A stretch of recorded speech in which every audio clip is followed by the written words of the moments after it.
In MOCA friends, who is in the mood for love tonight? Yes. So welcome. My name is Neil Wu Gibbs. They don't pronounce. I'm the director of programs and chief of staff at the Museum of Chinese in America. So it is my pleasure to welcome you all to this engaging conversation with Cassindy Chao, a highly respected dating coach, matchmaker, and author of Ancient Wisdom, Modern Love.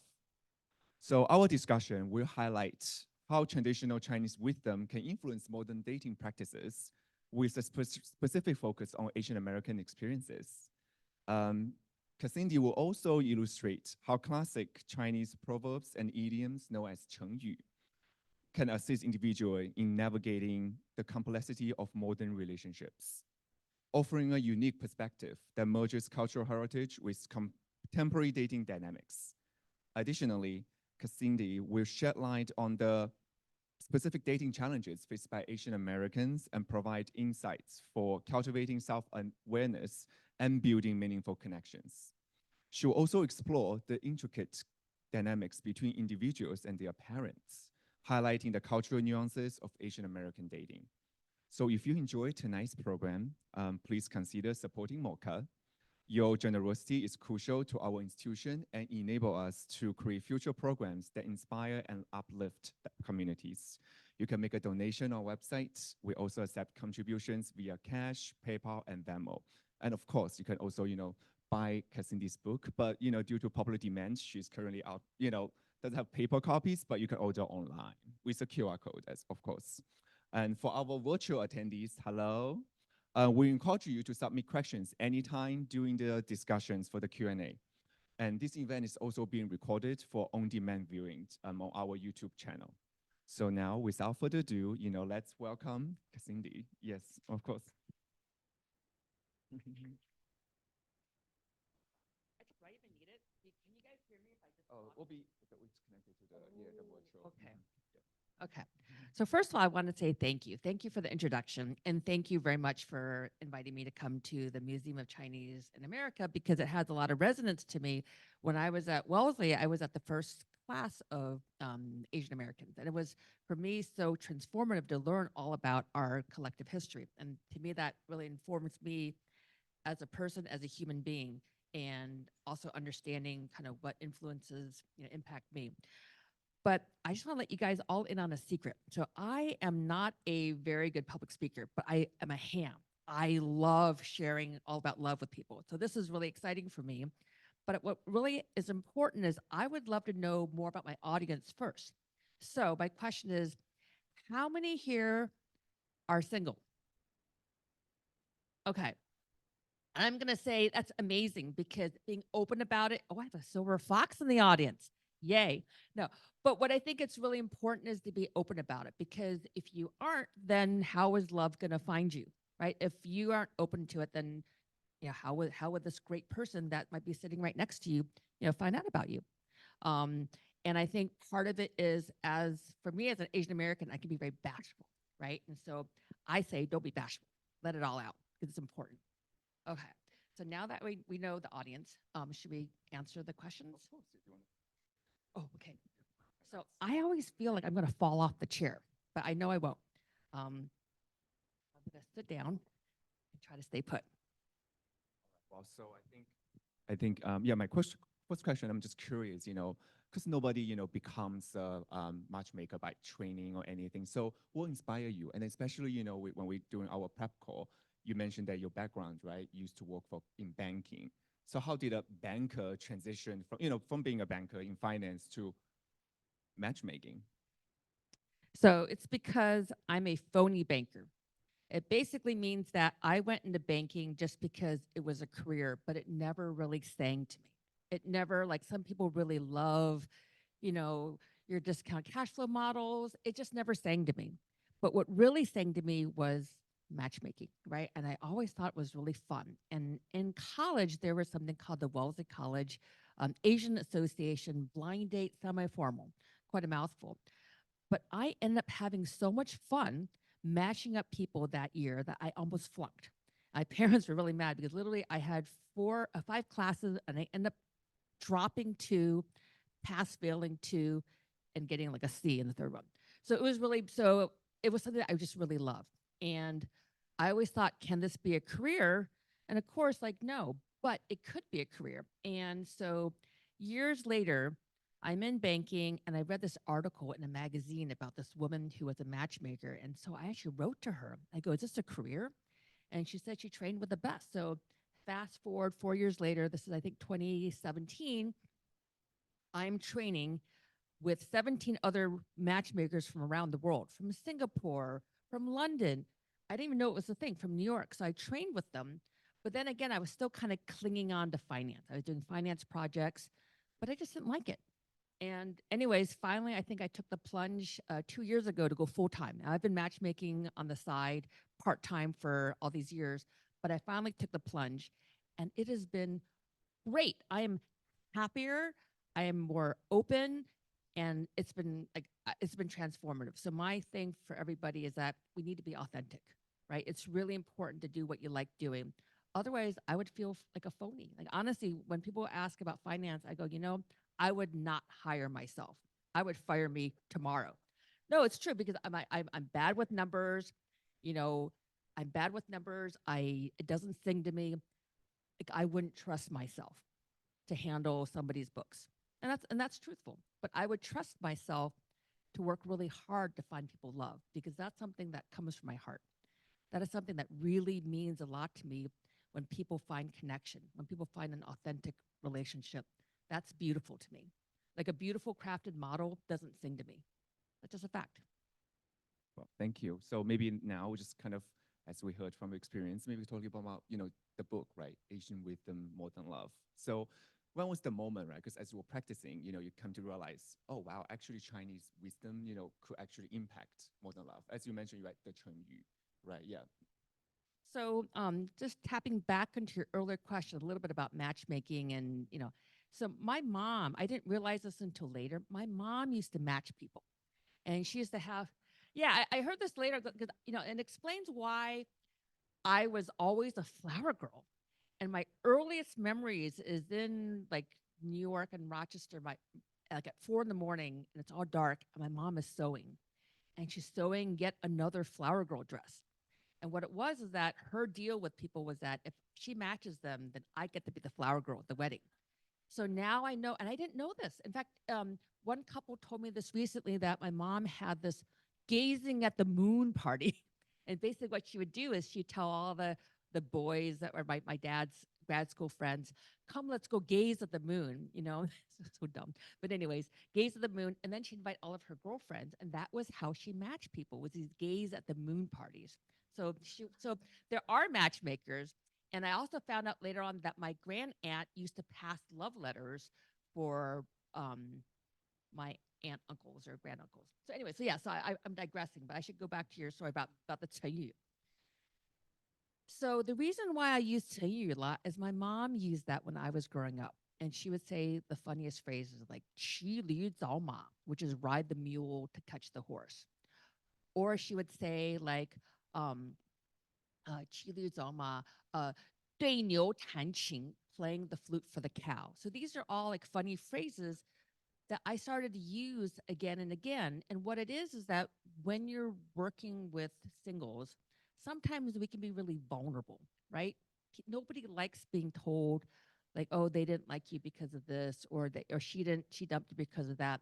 It's painful. But yet, as a matchmaker, my job is to help kind of unlock things so people can really find somebody good for them, right? And so, how do you give that advice in a way that's not too painful? And usually, it's through humor, right? Usually, it's through humor, because like we all have our friend circles, we all have our girlfriends that we know are single, or our guys who are single, and we would like to tell them why they're single. Maybe they, talk too much or whatever, but we can't say it to them without hurting their feelings. So that's where the matchmaker comes in. And that's my job, to deliver hopeful commentary in a funny fashion. So that's why I use a lot of tayu. Um, so should I just start with one of the tayu? Okay. I know that you have a little, the notebooks. Are there like some of the Chinese? Oh, well, these are not tayu, but these are questions. These are we'll leave it. Yeah. So then, yes. These are trivia questions. Ah, like yeah. Well, so listen carefully. Take out your notes. No, no, it's okay. It's okay. It's okay. So before I start, so people who are dating, what are some of the troubles that you're seeing? I'd love to hear. Well, what are some problems that you're seeing right now with the dating pool? Ah, that's important. Reaching people that you want to reach.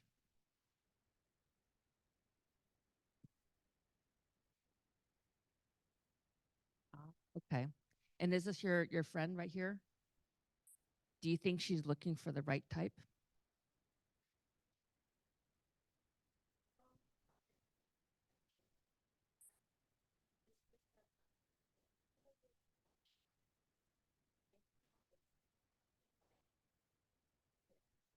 Got it. And is your pool that you're tapping into online or around you?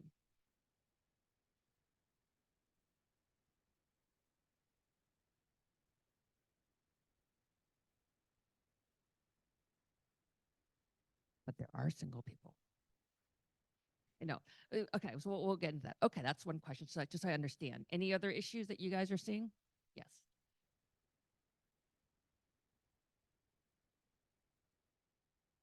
Oh, how to make a cross-cultural connection. Okay. Any other questions?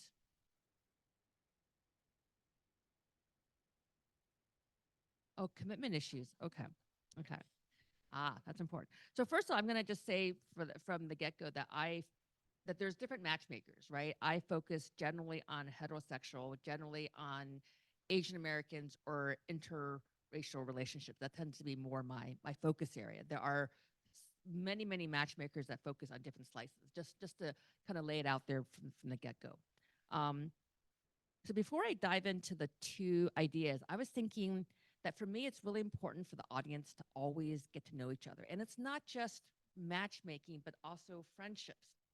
So one of the tips I shared the other day, and this is tapping into how to make relationships and how to reach people, online dating stinks. Nobody says to me, "Oh my gosh, I can't wait to go online dating." But the thing is, yet here we are in New York City, and there's so many great people, and a friend next to you could be the one who referred you to somebody. But do we really get to meet them? Do we really get to talk to them? So part of it also is making connection. So two tips, and I shared this yesterday with another audience. One was when you talk to somebody, look at them in the eye for a little bit longer than normal. Okay, it's a little tricky in New York City. I found that out this morning. But look at them in the eye for longer than half a second, right? And it's important because that's how you make a connection. That's how you impart warmth. And I think that when you're talking to somebody and meeting them, if you could do that, that's really good. Number two, also go a little closer. So, so if you're in a coffee line, if you're at a gathering, just kind of be closer to them, and just because let their presence be known. So I did try that this morning, and it was a disaster because I was at a coffee shop, and okay, who wants to be my demonstrator? Like, do you want to here? You can be the demonstrator. Stand right here. Okay, so so you are waiting for your coffee. And I was like, okay, I'm gonna practice what I preach. I'm gonna try this. So I'm like walking over, and I just like right there. And so then look back a couple times, like, and I was like right there. And I was practicing. I realized, okay, maybe this idea doesn't work so much. But later on, I tried it again in the subway. So this time in the subway, I walked a little closer, and it was a little dangerous, right? Because subway is a little bit. We're all guarding ourselves. But I looked up and I smiled like that. And I basically looked to let him know that I liked what I saw. No, but I think it's important because as Asian Americans, sometimes we can be very bashful, right? But I think we have to be unbashful in order to find somebody, right? And yes, you can go online, you can go meet. There's different ways of meeting people. We just have to be open to all of them. So I just, like that. So I'm practicing. I did in the elevator again today as well. And I actually, he actually said something to me. So I want us all to kind of practice that muscle. Because, like, for example, online dating, I agree, there's a lot of trickery. But if you are at a store. You can just say, "Oh my gosh, I love that earring. Oh my god, I really well, not the guy, but you can say like, "Oh, I really like that." Just something. The worst they can do is say no, right? The worst they can do is say no. You might as well just try. That's kind of my theory. Yes.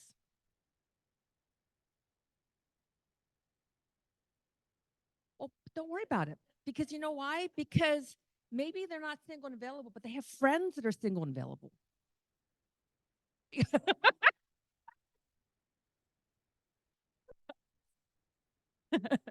Okay, so this is now your exercise just before we dive into the two phrases. I'm sorry, this should have been, I'm hijacking the conversation. I'm loving it. I think it's, Okay. we need, yeah, actually real advice. This Okay. is great real advice. Okay. Yeah. So I want you to pick a person that you don't already know and look at them in the eye. They could be behind you, they could be to the side of you. I want you to look at them in the eye for longer than normal.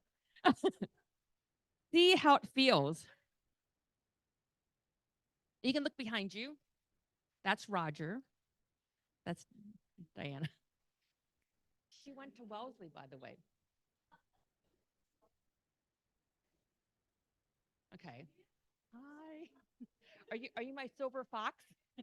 But I think it's important because, you know, if we don't connect, well, we don't realize there's great people around us and we have to connect with them. And I think it's important. I'm going to look in the eye too, like, and walk next to you. Hi. Okay. But I think it's important, honestly. I think it's something that we don't do all the time. And at the end of the day, with dating and meeting people, you have to stand out a little bit, right? And this is how you do it. Oh, sorry. Yes.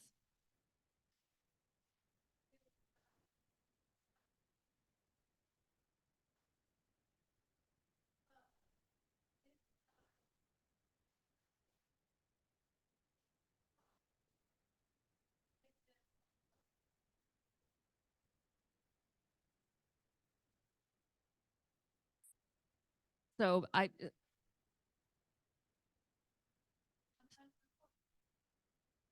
So the sad news is yes, it's there's a lot of time wasting, right? But online dating is also a lot of time wasting as well, right?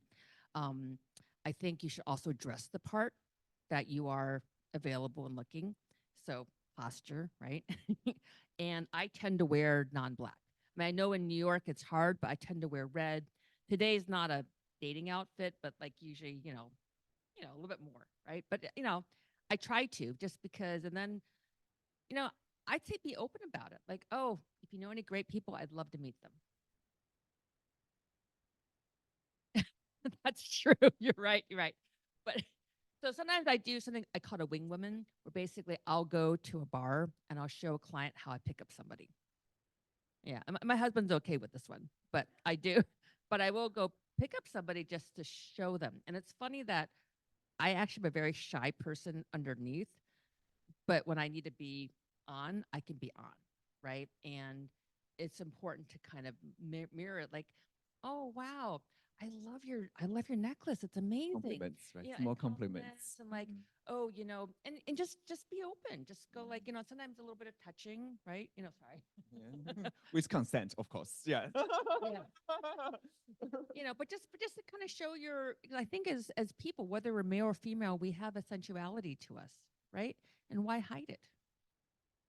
It doesn't hurt to, be friendly, right? Like kind of just Yeah. eye contact. But I know what you mean because there are a lot of not nice people out there. I agree.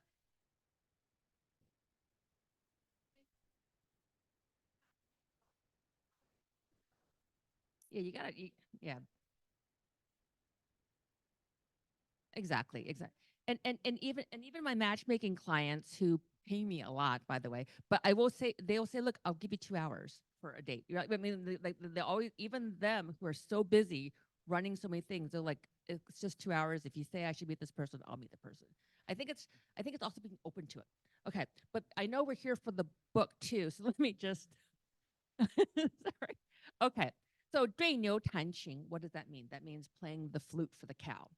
So the idiom starts with, the scholar playing this beautiful flute, and meanwhile the cow is like moo, completely not paying attention. So basically the point being there is that you have to know your audience, right? If your audience is interested, then you're going to get them. So you could have a situation where you'd have a guy who's a banker, like I'm Goldman Sachs, and like, the guys I used to work with, blah blah blah blah blah blah. Like I am this, I am that. I went to this Ivy League school. I did this big deal. Woo, wow. But it's not exciting the audience, right? It's not exciting his date or her date. So the point being, a lot of times I'll share this with my clients, saying, "Ooh, that's playing the flute for the cow," right? And it's just a humorous way to say, "Oh my gosh, don't be boring. You know your audience, right?" And that's basically where that came from. And a lot of times I'll kind of talk to the clients. I'll go, look, let's kind of think of it from their perspective. And sometimes what I'll say to them is like, look, I'm going to ask both of you afterwards how the date went and what you remembered. So therefore, when my clients go on dates, they're already thinking, what am I going to remember about this person and what are they going to remember about me? And is it really about my accomplishments, or is it about who I am as a person and whether I'm a lovable person to be together with? Because at the end of the day, relationships are being together. It's not about dating a resume. I guess my follow-up question, right? Because lots of times it's about us, I guess, especially I mean, it's like Asian American, like to brag about ourselves is hard, right? Like that's why sometimes maybe we just default to like, oh, the work, right, that we do, the profession. But how do you really, in a way that present yourself as, we talk about maybe common interests or, something be more, kind of, about ourselves, right? Like the needs or like other things, like finding that kind of common, yeah, Yeah. interest, yeah, in the, especially during the first day or first few dates. It is hard because I think that we are very proud about our accomplishments. I went to a women's college. I was very proud of being a banker. Oh yes, woohoo! All these things. But I realized though that it didn't really shed light upon what kind of a person I was to live with, right? And I think that for women, it's really hard in the sense that because we have to find a space at the table, and also for Asians, we want our space at the table. So sometimes we have to be a little bit more forthright to kind of say, "Hey, I actually did the work here. Hey, I'm the CEO of a company. I am this." This thing that's hard though, especially in today's society, which I think is a little bit retro, is that a lot of men, and this is heterosexual men, might take it the wrong way. And they go, "Ooh, this person's a ball buster," which is really too bad. They should kind of celebrate that this woman's really smart and strong.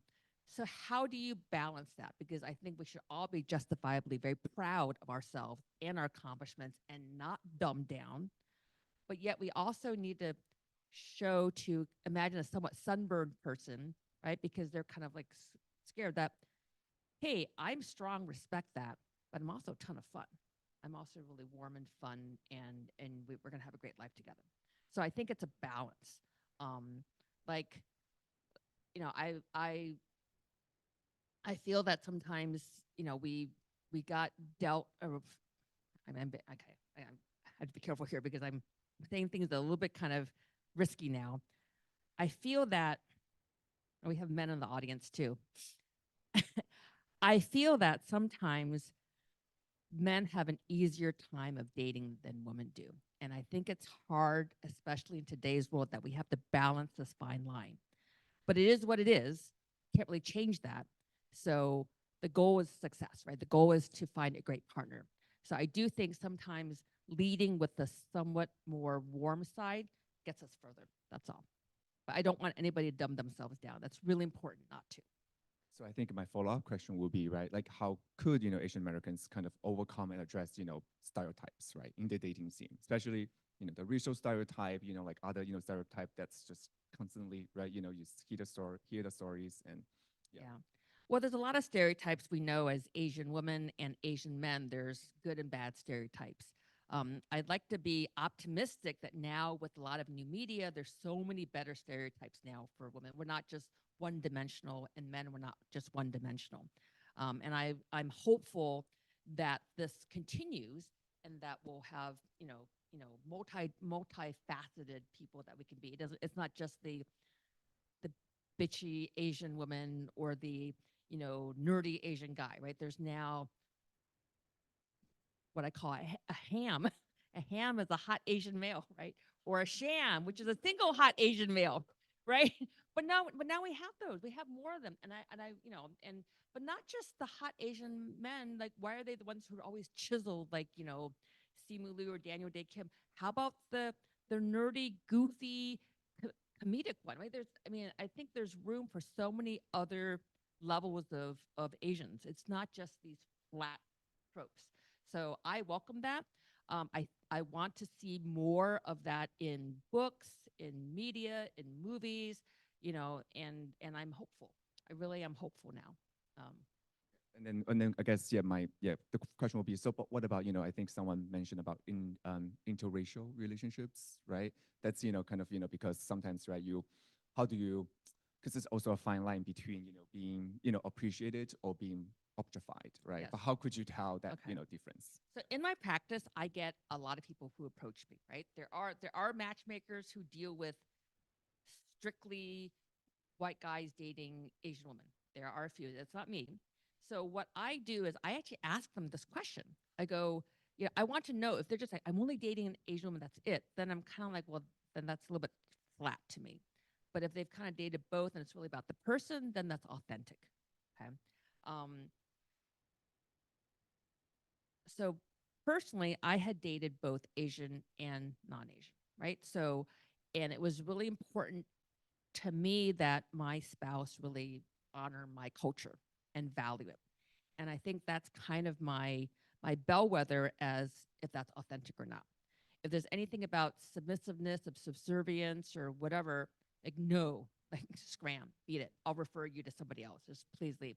And I get those. I get some odd requests. And quite often I'll just say, no, I can't work with you. We're not a good fit. But in terms of interracial relationships, there's also something very beautiful too about two different cultures honoring and admiring each other's culture. Like, for example, there are papers written about this. There are a lot of Jewish Asian relationships, and I think it's there's a lot of shared love of family, shared education, right? And so that to me is respectful. And one of my pandemic marriages was basically Asian lady who actually went to my college and a Jewish gentleman. And they both were spending so much time taking care of the parents, right? And so they shared that care and that respect for their family. And they have a great relationship, for example, right? So, I think it's about appreciation of culture. And then be able to actually, see the red flags, right? Kind of early on. Oh, yeah. Yeah. I think most of us know the red flags. Right, Like, right, exactly. Yeah. So now, I mean, since you talk about family, actually, I do want to talk about, the individuals and, with their parents, right? As we know, right, historically, in Asian culture, right, the term, right, like 相亲, arranged relationship, arranged marriage, has been still, I think, happening in some regions, right? And then, but even today, right, doesn't, still here, right? I feel like a lot, especially Asian families, right, the parents would really still play, right, a role in kind of, deciding or even commenting, the love of life that you choose. Of course, normally we'll be like, oh yeah, just, none of your business, right? But no, but in real situation, right, it's harder than, right, like so yeah. So how would you view it, and then what's your advice, since individuals, singles, dealing with their parents? Yeah. Um, so, who has gotten pressure from their parents regarding their relationships? Okay. So, I think every parent who has a child doesn't want it's hard for them when their children leave, right? When their children find their independence. It's called individuation, right? So I think every parent kind of concerns that they're going to get married and run off. And so sometimes that reinforces the urge to cling, to push them closer or pull them closer. But I think that's dangerous, right? That's an older way of thinking that. In my practice, I have a lot of Asian Americans, obviously, right? And so I think what's hard is that they have the voice of their parents, but yet they're now in a cosmopolitan society figuring out how to navigate this. And so, a lot of times I'll chat with my clients. I'll go, look, it's you're the one who's getting married, not your mother, not your father, right? So it's really important that you find somebody that you really care about. And you also have to understand that sometimes the Asian American upbringing is a little bit, it's like a window to 50 years ago or 60 years ago, because a lot of our parents came over to the US back in, the 60s or 70s. So they still have those ideals.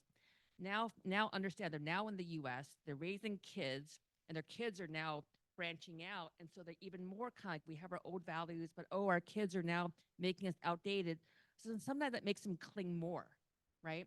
And so I think it's an understanding that we have to have as a younger generation, that our parents might have that, but they have to deal, right? And so how do they deal? The way that they deal is that, well, first they let go, but and you have to acknowledge. And sometimes I've had a lot of fights with my parents about this, about conditional love, about criticism, and about how that's not really helping me. And I advocate a constant conversation, because you have to reassure your parents that you're not dumping them or your culture, you're not dumping, but you also have to say, like, look, I deserve my independence. I deserve to love somebody that I want, not somebody that you chose for me. And it's not easy, but I think it's important, because it's part of also for us growing up. It's for us growing up and being true to our own love. We have to get married and stay with that person. But I hear it a lot, like, oh, you know, oh, say, tada sha, or like, oh, Auntie Janice's son, he married a girl from Harvard, or this, and they do that all the time, and like, right? Or like, oh, or like, yeah, exactly. And so I go down to LA and visit my auntie Liz. She's like, "Oh, did you know that blank blank blank? He makes $400,000 a year." I'm like, "Well, that's just great, okay." But he's a womanizer. But okay, But we just have to deal with that, right? So part of it is like just kind of shutting that inner critic, because it doesn't help us. It doesn't help us at all. And I think it takes practice to shut that critic, because it's not going to help us at all. We at the end of the day have to live in that relationship. And I feel that a lot of relationships that don't work sometimes are because people got married because it's kind of a duty, like, oh, I guess I should marry this kind of person, but it really wasn't somebody that made them happy. And that's not good.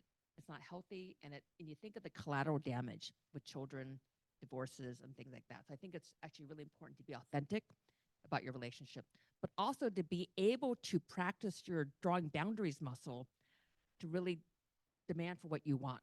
And I think for a lot of Asian women, sometimes we don't draw boundaries that well, because we're hardworking, we're devoted, we're nengat, right? But that doesn't necessarily do us well, because then later on we're like, oh, but I'm kind of resentful. I'm kind of mad that he doesn't do any of this stuff. And so I think it's important to draw our boundaries sooner versus later, because otherwise you're going to be stuck.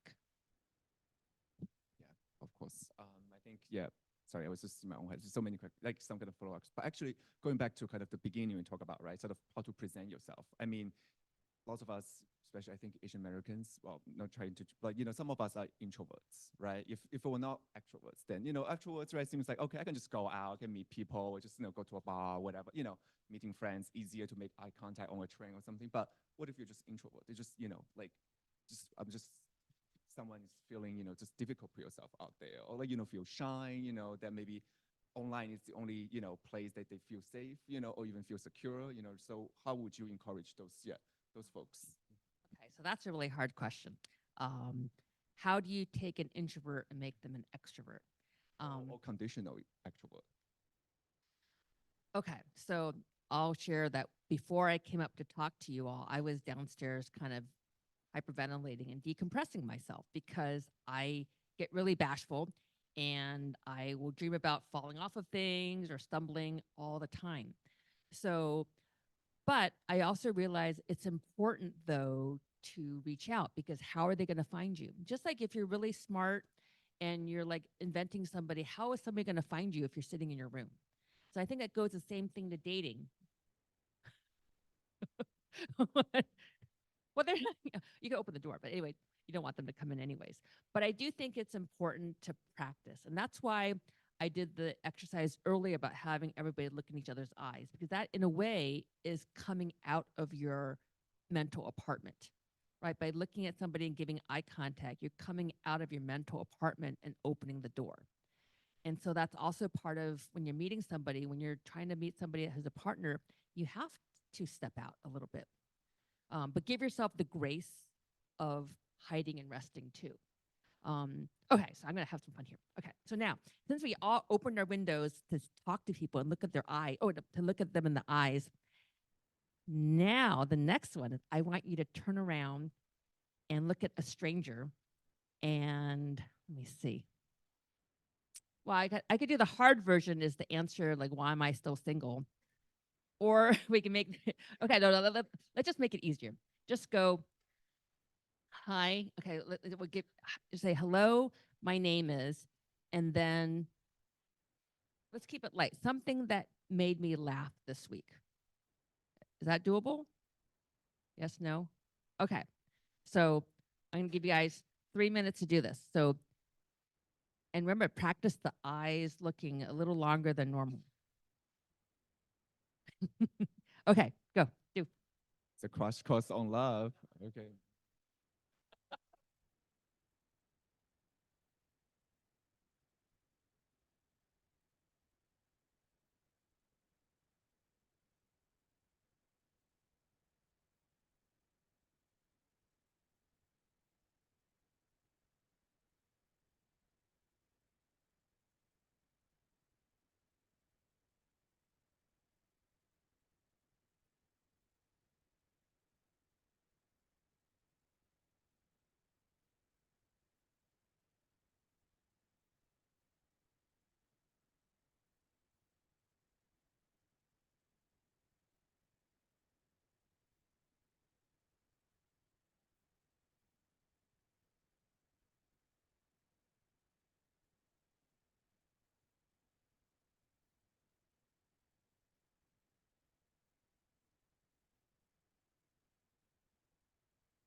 Just for the guests for the on the Zoom, please feel free to use your the Q&A function to submit any questions. You know, we'll be going to the Q&A session momentarily. Yeah.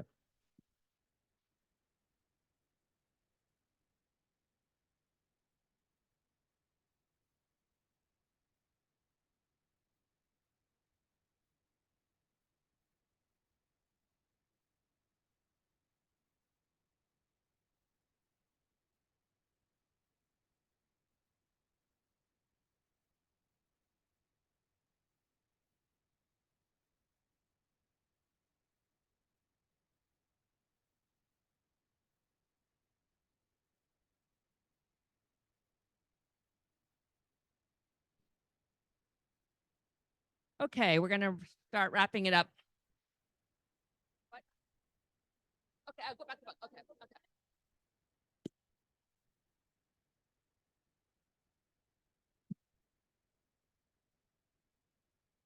Okay, we're going to wrap it up in about 30 seconds.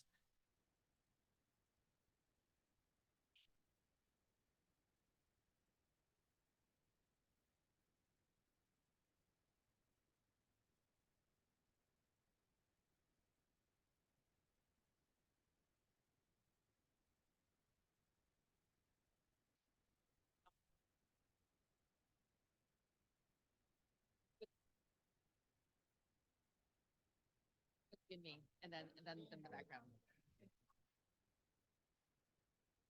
The audience. Yeah. Thanks. Perfect. Thank you.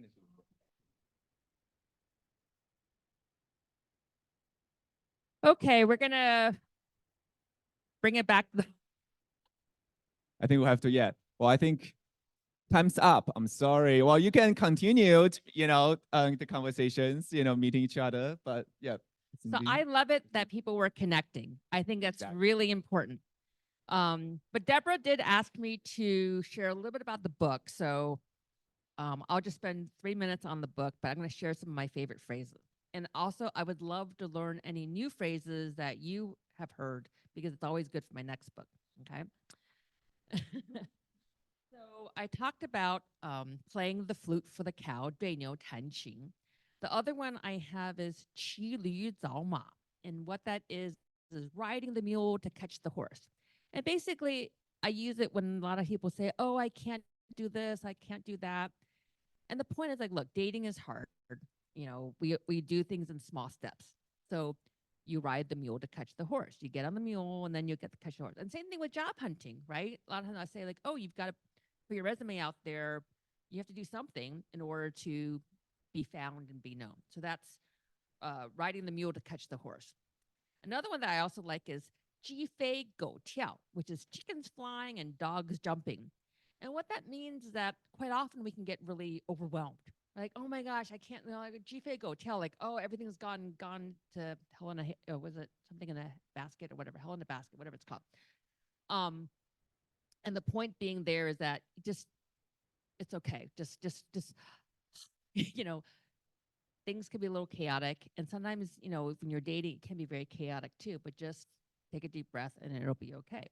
Like, in fact, I just had a client who came out and I had her go out with 8 men in 1 week. Wow. I Speed dating. I caught it the dating buffet and it was so much fun, but she was a little overwhelmed at first.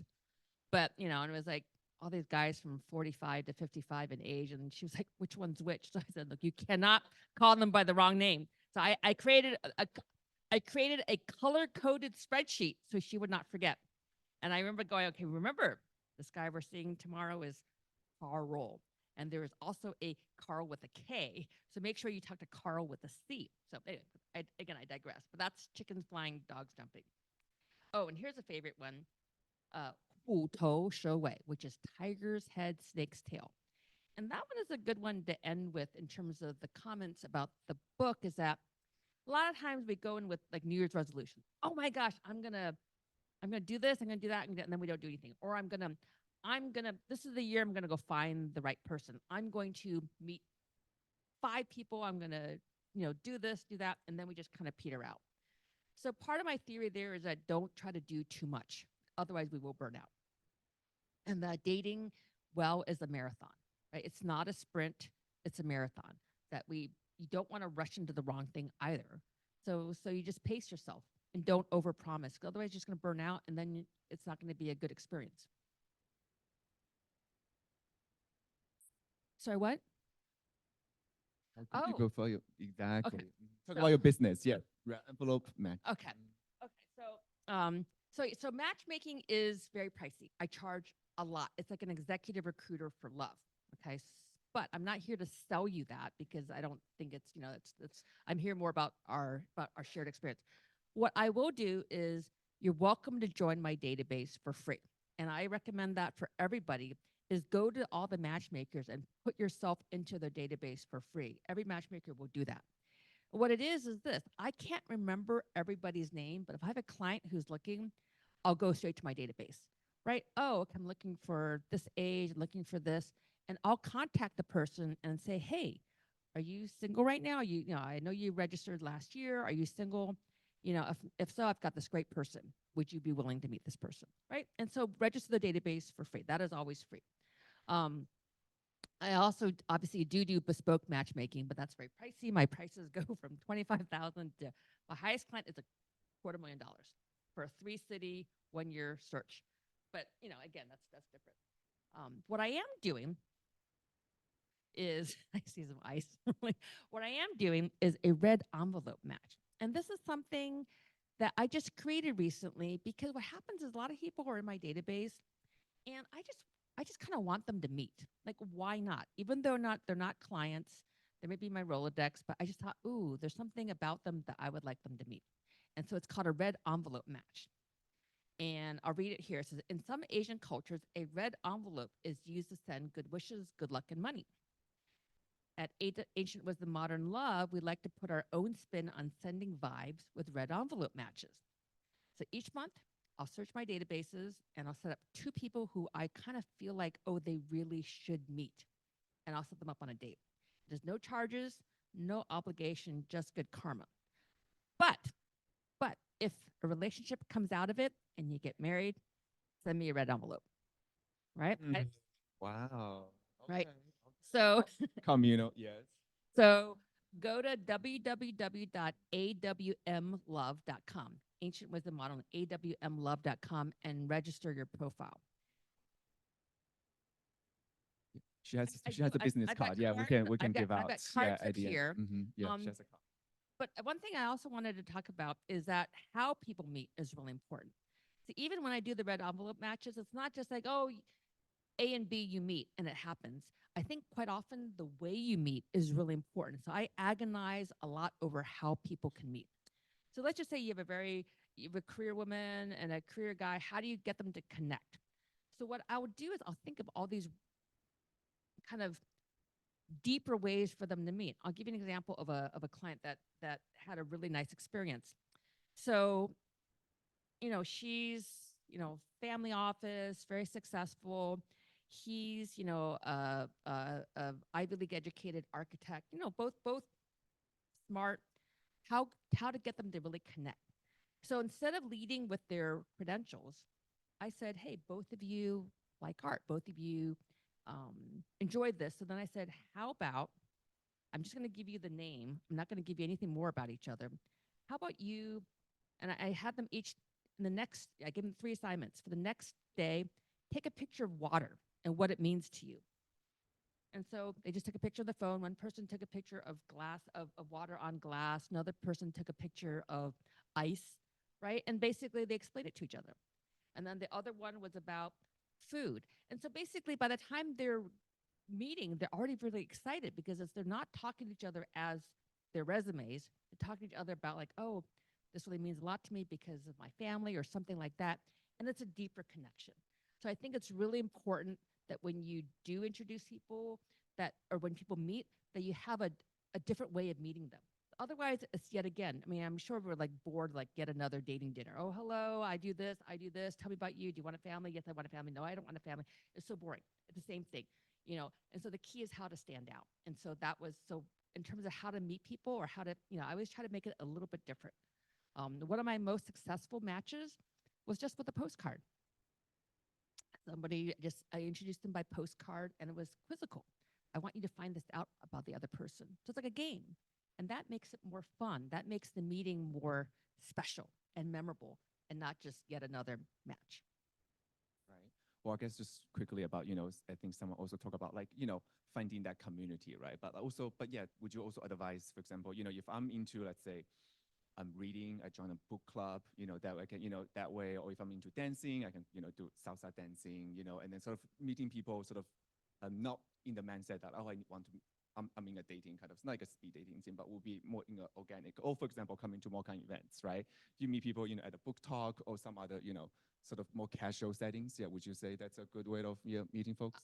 Absolutely. I think events like this are great. I think anything where there are other people, because look, I would know I might not be into this person, but that person might be good for one of you, right? It's just basically, we all know people, even though there's not a ton, but if we don't help each other, then it's not going to happen. So I think that reaching out, talking to people, making friends is always important.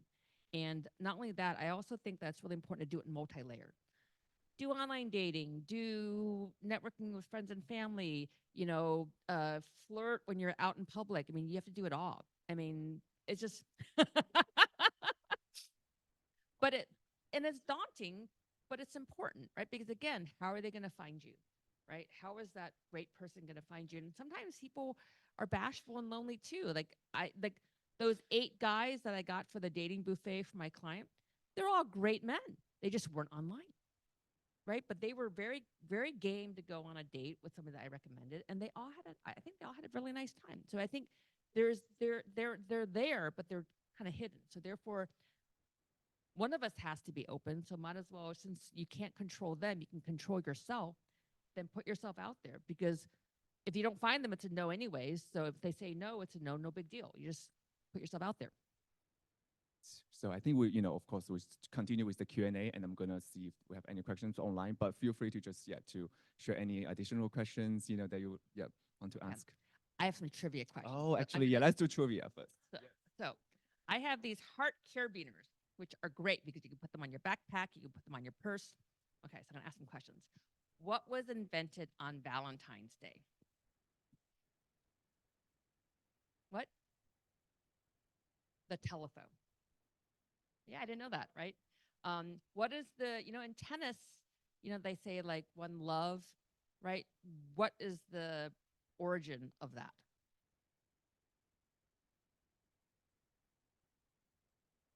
Is it real? Okay. Well, okay. We'll switch to the easier trivia. Okay, but okay. So that one is because it sounds like the French word "l'œuf," right? Of like egg, and it was zero, right? Zero was like an egg, and egg is l'œuf or French. I'm not French speaker. But that was that. Okay. So maybe we'll do some other ones. Instead, we'll do online dating phrases. So we've all learned about who knows what catfishing means. Okay, what's catfishing? Yeah, you raise your hand. When what? Kind of, yeah, or kind of playing games a little bit. But here you can have. Okay, yay. Okay, what what does benching mean?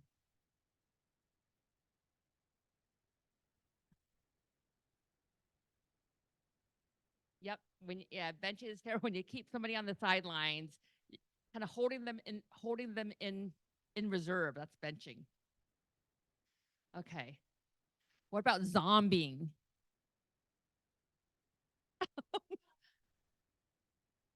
But what does it mean in dating?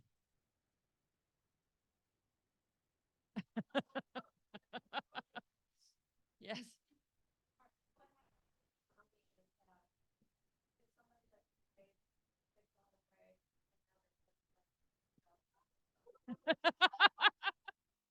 Yeah, I give you this, but I'll give you the thing. Yes, that is zombieing. And what's another word for zombieing? Submarining. You're going down and then coming back up again. Yes. So, anyways, yeah.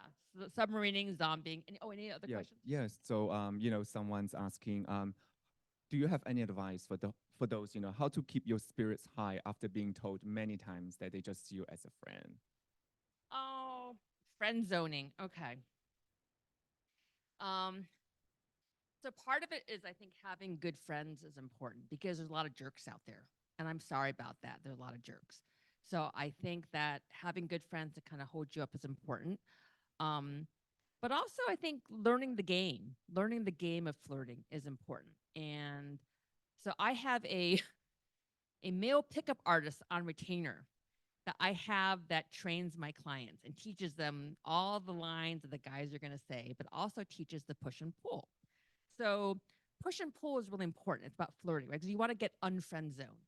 So how do you unfriend zone? And that's a whole nother conversation, but it goes back to the art of flirting, right? Because, and part of it is like you flirt. So can I have a volunteer? Oh yeah. Okay. Ah. Okay. So to avoid friend zoning, so for example, let's just say you're a guy, I'm the guy on a date, and you're the gal. Okay. So part is the push and pull technique. So I'm a guy. So this is what the pickup artist taught me. Okay. So let's just say we just had dinner. It was fine. It wasn't great, but it was not bad, right? But I kind of like you. So I'll say, hey, do you want to get an ice cream? And you just say yes. Okay. So we're walking across the street, and then no, not yet. So I'm bashful right now, but I'm gonna hold your hand, and then at the end of the street, I'm gonna just drop it. See, that's the push and pull, right? Because that's the whole thing. Because then you're supposedly gonna think, "Wow, that felt good. That felt good," and then you might reach out and touch me back. Okay, just touch. Yeah, exactly. And the thing is that what they've found is that for women, if the guy is initiated a light touch, because it can't be creepy, right? A light touch, um, then the woman will have a 50% chance higher of touching back. So just FYI. So part of the friend zoning is the flirting and the push and pull technique. But that's a whole other conversation. We can go more in that All right. Any more questions from the audience? All right. Well, I think we should also repeat. Someone was asking about the website for the red envelope match. one. Oh, okay. Just go to www.awmlove.com and there's just join. If you join into there's some questions you answer and you automatically go into my database. Perfect. Great. Okay. Well, so can we give, a round of applause, for Cassindy, for this wonderful, I feel, it's like a group therapy, right? Like, therapeutic and then just kind of building up confidence. So, wow, thank you so much. Yeah. And of course, please follow us with more events coming up, in April, but over here, API Heritage Month. So, in 2 weeks, next week, we have a workshop on Go, playing, the game goes.